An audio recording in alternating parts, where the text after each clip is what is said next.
Eh bien, yo les potes, c'est qui? J'espère que tout va bien. En tout cas, moi, ça va nickel. Alors, aujourd'hui, on va revenir sur le leak que subit Rockstar Games au sujet du jeu GTA 6. Donc, du coup, on va rentrer un peu plus dans le détail de ce qui est évoqué dans les articles. C'est vrai qu'on voit pas mal de choses en ce moment. Et donc là, on va essayer d'éclaircir un peu le vrai du faux et voir en détail comment s'est passé le hack. Donc, au sommaire de cette vidéo, on va voir la chronologie de ce leak. Ensuite, on voit le leak, puis le hack, et puis on fait une petite conclusion de tout ça. Alors, chronologiquement, le 18 septembre, donc en gros, c'était dans la nuit du 17 au 18, donc de la nuit du samedi 17 au dimanche 18 septembre, une personne publie un post sur GTA Forum contenant plus de 90 vidéos de gameplay de ce qui pourrait être GTA 6. Donc ça fait un buzz de ouf, on en parle partout, ça fait beaucoup de bruit, et donc ça, c'est que la première étape. Dans la foulée, il y a Jason Schreier, journaliste de jeux vidéo américain, et lui, il confirme qu'il s'agit bien du jeu GTA 6. Donc on est évidemment sur un gameplay très très peu avancé du jeu, et c'est que des matériaux de travail en fait qui sont utilisés par les équipes de Rockstar. Donc voilà, maintenant on est sûr que c'est le jeu GTA 6. Le 19 septembre, le hacker répond enfin dans le même post en commençant par avouer qu'il ne savait pas que ça allait prendre autant d'ampleur. Donc c'est vrai que là il vient de lâcher une sacrée bombe. Ensuite, il invite ensuite Rockstar à le contacter en affirmant qu'il est également en possession des codes sources de GTA 5 et GTA 6. Le même jour, toujours le 19 septembre, Rockstar supprime toutes les vidéos qui ont été diffusées sur Internet. Donc c'est très très compliqué de faire ça, sachant que beaucoup de gens ont fait des copies depuis, donc ça va jamais disparaître d'Internet en gros. Et du coup, ils vont apporter une réponse officielle pour confirmer la véracité du leak. Donc voici ce message. D'après leur message, les services en ligne des jeux Rockstar n'en sont pas affectés, et le travail des développeurs peut continuer normalement. Ils terminent en précisant qu'ils montreront bel et bien le jeu, mais une fois qu'il sera prêt, et pas avant, donc dans à peu près quelques années. Donc ça va faire déjà 10 ans qu'on attend GTA 6, on va encore devoir attendre quelques années.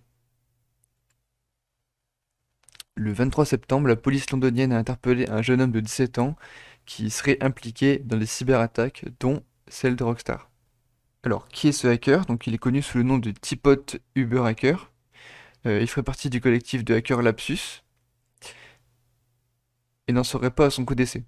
Donc ce groupe, il aurait déjà mis à mal la sécurité de pas mal d'entreprises, notamment Uber, il y a très peu de temps aussi. Mais ils se sont également attaqués à 2K juste après Rockstar. Alors au niveau du leak, concrètement, qu'est-ce qu'il y a à leak? Donc on a plus de 90 vidéos de gameplay du jeu GTA 6. C'est une version de debug qui date environ de 2019. Donc voilà, elle a plus de 2 ans, on va dire. Du coup, c'est 53 minutes d'image, 3 gigas de fichiers vidéo. Et en plus, le hacker serait en possession du code source de GTA 5 et GTA 6. Donc on a tous vu la petite blague qu'une personne vraiment random a fait. En fait, il s'est fait passer pour le hacker et il avait semblant de vendre le code source de GTA 5. Quelqu'un a voulu l'acheter et il s'est fait arnaquer. Cool, c'était la petite anecdote. Ensuite, au niveau du hack, donc comment Rockstar a-t-il été hacké? Donc le hacker, il aurait piraté le Slack d'un employé de Rockstar. Donc il a eu accès à l'ensemble des conversations des employés avec les documents qui vont avec. Donc en gros, Slack, si vous connaissez pas, c'est une plateforme de communication collaborative propriétaire. C'est aussi un logiciel de gestion de projet qui est basé sur le cloud. Donc on peut comparer ça à un Discord d'entreprise. Si on rentre dans le détail, il semblerait que le hacker aurait réalisé, comme avec Uber, une attaque par phishing sur un des employés de chez Rockstar pour pouvoir récupérer les identifiants de son compte, puis un envoi de masse de notifications multifacteurs pour pouvoir se connecter. Et du coup voilà, si on retrace le chemin, on a un petit schéma, donc on passe par le phishing, notif de multifacteurs, et ensuite accès à Slack, exfiltration vers le hacker. Il y a un flou à savoir est-ce que le hacker a accédé que à Slack ou est-ce qu'il a réussi à accéder au réseau interne, sachant que Slack est basé sur le cloud, à mon avis il a accédé qu'à Slack et il a pu que exfiltrer du coup les vidéos. À mon avis il n'est pas en possession des codes sources de GTA 5 et GTA 6. Donc ça c'est un avis perso, à mon avis, enfin à moins que ça ait été publié sur Slack et qu'il a accès à des fichiers vraiment sur Slack. Mais sinon à mon avis, on va dire qu'il n'a pas accès au réseau interne de Rockstar. Simplement accès à une application qu'utilise Rockstar. Conclusion de cette vidéo, donc on peut dire que personne n'est à l'abri. Là, il suffit juste d'un phishing pour que ça arrive, et c'est assez grave quand même. On va dire que pour Rockstar, à mon avis, ils vont s'en relever. Le jeu est tellement attendu que ça ne pose pas de soucis. Les vidéos qu'on a vues de 2019 ne montrent vraiment pas à quoi va ressembler le jeu dans sa version finale.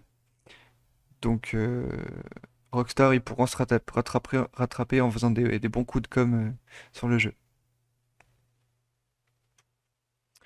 On peut également évoquer le fait que le groupe de Hacker Lapsus est en grande expansion. Ils ont notamment hacké Samsung. Donc c'est vrai que faudra faire attention à eux dans les prochains mois qui suivent. Si vous le souhaitez, j'ai mis toutes les sources de mes articles dans la description. Si la vidéo vous a plu, n'hésitez pas à la liker, à vous abonner si ce n'est pas déjà fait. Et moi je vous dis ciao ciao pour la prochaine vidéo. Salut!